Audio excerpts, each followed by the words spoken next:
So, some of our viewers will have noticed that we've been talking to Dr. David Rubins, who's the global lead for ISRM. But within the UAE, Mark Nuttall is the chairperson for the organisation.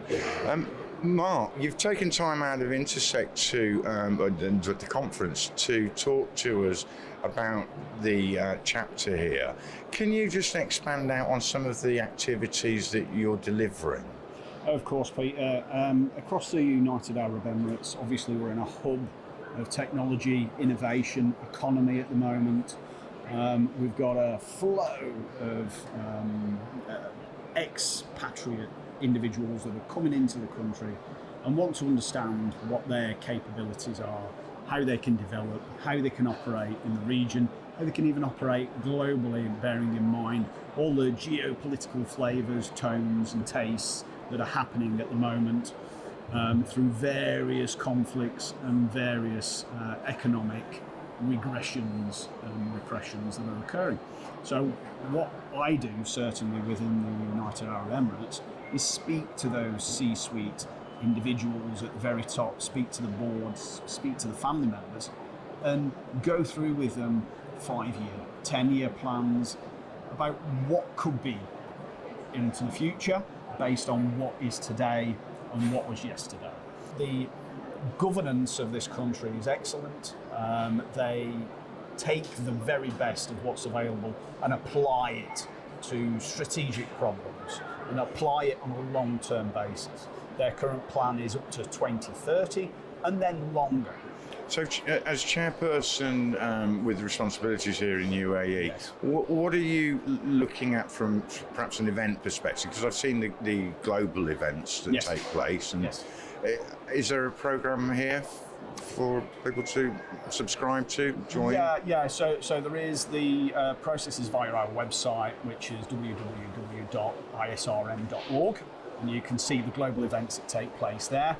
We interact on a global basis, so we'll tune in for webinar-based processes, but it's the in-person processes that really make the key, bonus to what we are, because we can electronically deliver at the same time as having in-person events, so that you can have that collegiate dialogue.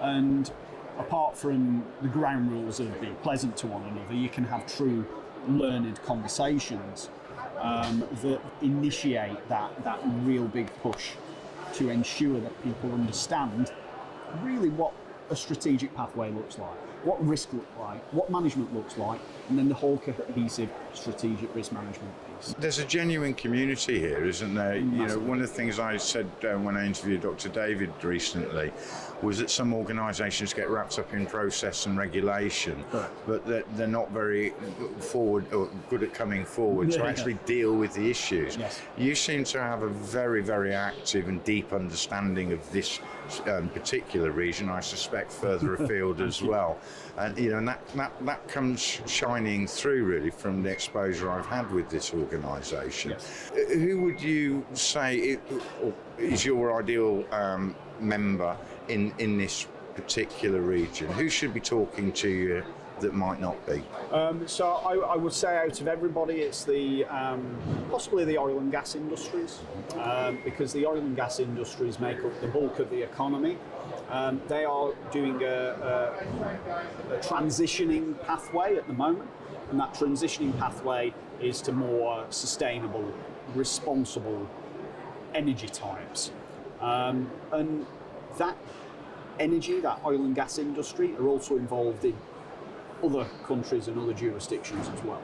Because of that, and because of our 194 country coverage, we can then ensure that if there is a question to be asked and there is a reality discussion to be had as well with C-suite to an individual that's actually on the ground as a member, then that conversation can take place. Mark, thank you very much. You've given us a good overview there of what you're doing here in the region. Thank you for taking time out of that to speak with us and the audience at Security on Screen. Excellent. Thank you, Peter. Thank you.